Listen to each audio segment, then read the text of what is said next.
Welcome everyone. Welcome everyone. Welcome everyone to another Ref Brandon and the Todd family YouTube video. Wherever you are, whatever you may be doing, thank you so much for making Ref Brandon and the Todd family a part of your day. We always greatly appreciate it. Today we're going to talk a little bit about the NBA Finals. I'm not going to talk a whole lot about it because we'll come back on here after the finals is over with and congratulate the winner.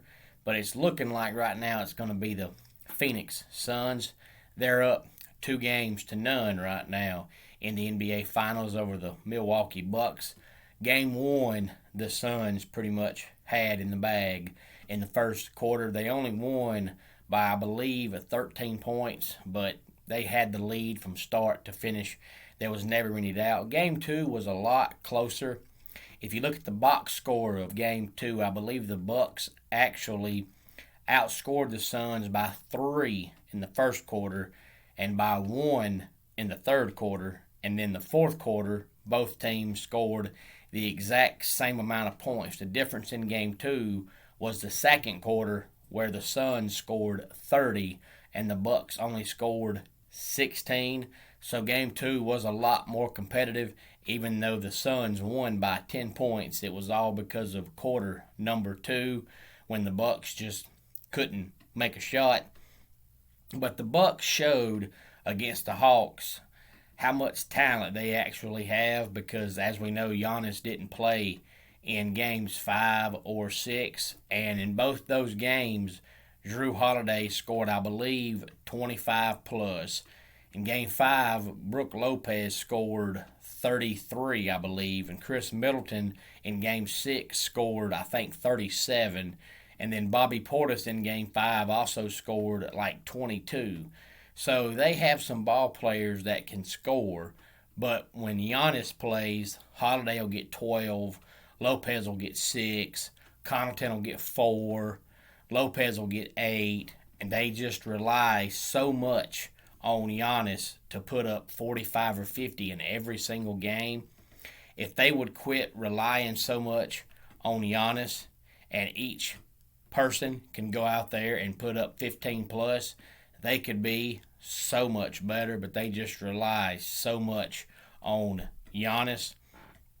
And on top of that, the Bucks just don't have any killer instinct, and that's been their biggest downfall. They have the talent, but if you watched either Game 5 or Game 6 against the Hawks, in both of those games, the Bucks got up by 20 plus, and then they would let the Hawks get the lead right back down to 3 or 4. And with Trae Young not playing, and Collins was cold, and Herter wasn't making shots, there was no reason for the Hawks to hang around in those games. But the Bucks just don't have anybody that's willing to put the foot on the gas and just put the game away. But if they're going to have any shot at all in winning the series, they're going to have to win Game 3 because you're not going to win 4 games in a row. So if the Bucks can win Game 3, they can make a series out of it. If not, it's pretty much over with.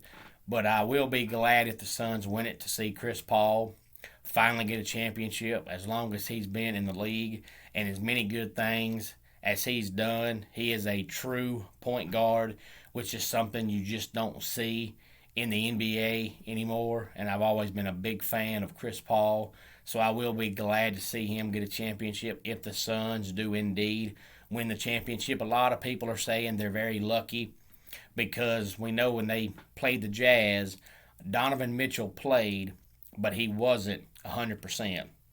And then, of course, when they played the Clippers, Kawhi didn't play. And now against the Bucks, Giannis is playing, but I don't think he's 100%, but I think he's close. But I think his biggest downfall right now is he's got to get back in game shape. And the only way to get back in game shape is to play a game. He looked a little bit better in Game 2, but in Game 1, by the end of the first quarter, he looked like he was gasping for air, and it's just because he hadn't played in so long. You don't get in game shape except for playing in a game. So if the Suns do win, it'll be 3 straight series that they won where the other team best player either was out or wasn't healthy, And all that is true, but at the same time, that just brings up the age-old adage, and that's the question that all sports fans always ask every time a team wins a championship, and that is it better to be lucky than be good? Because you have to be good to win a championship in any sport, but at the same time, you also have to have luck on your side, because if you don't have luck on your side, it doesn't matter how good you are, you're not going to win a championship in any sport.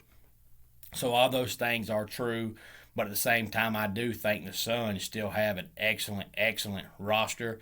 I just didn't think they were quite ready to win a championship because so much of their team and so much of their talent outside of Chris Paul, the guys are still so young, but that's good because that means the Suns, if they keep all those guys, are going to be good for years to come.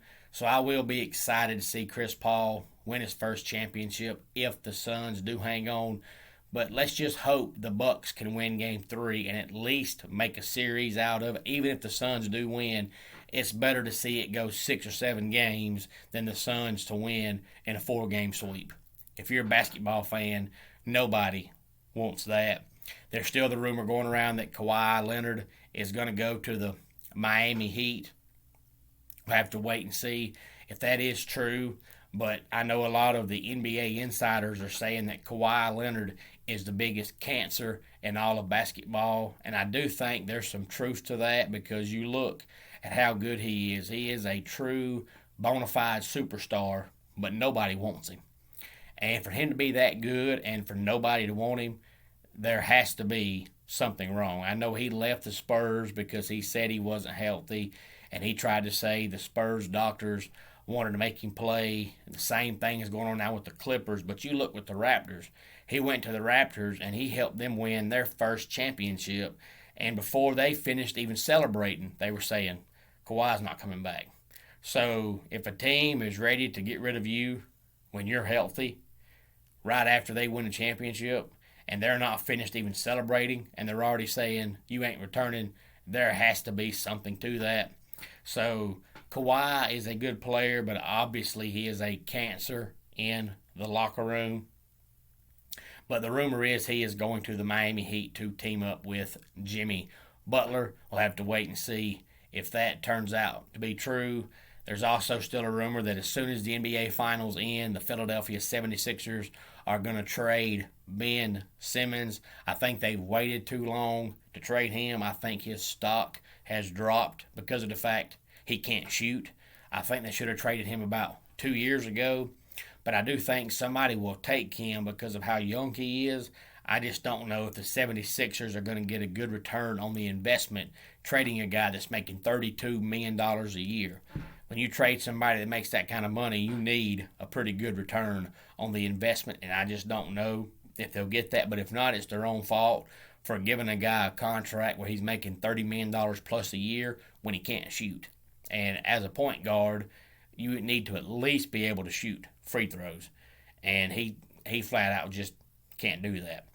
But that is the rumor going around that they're going to try to start trading him as soon as the NBA Finals end.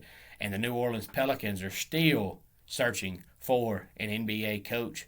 And I still think they'll wait until the NBA Finals ends, and then they'll try to name a head coach, hoping that they can get some kind of talk going about them, because they suck, and they've sucked for so bad that nobody talks about them. And I think they think if they hire somebody after the NBA Finals ends, then the focus will shift to them. But that's not true. Unless you're winning, nobody is going to talk about you. So it's not going to happen, but I think that's what they're going to do.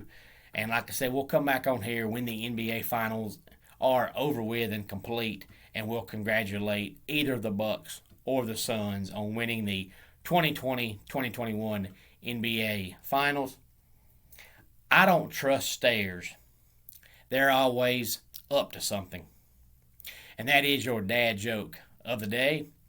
Until next time, it's Ref Brandon saying, just like in pro wrestling, life can be over by the count of 3. Tell your friends and family how much you love them. Bye.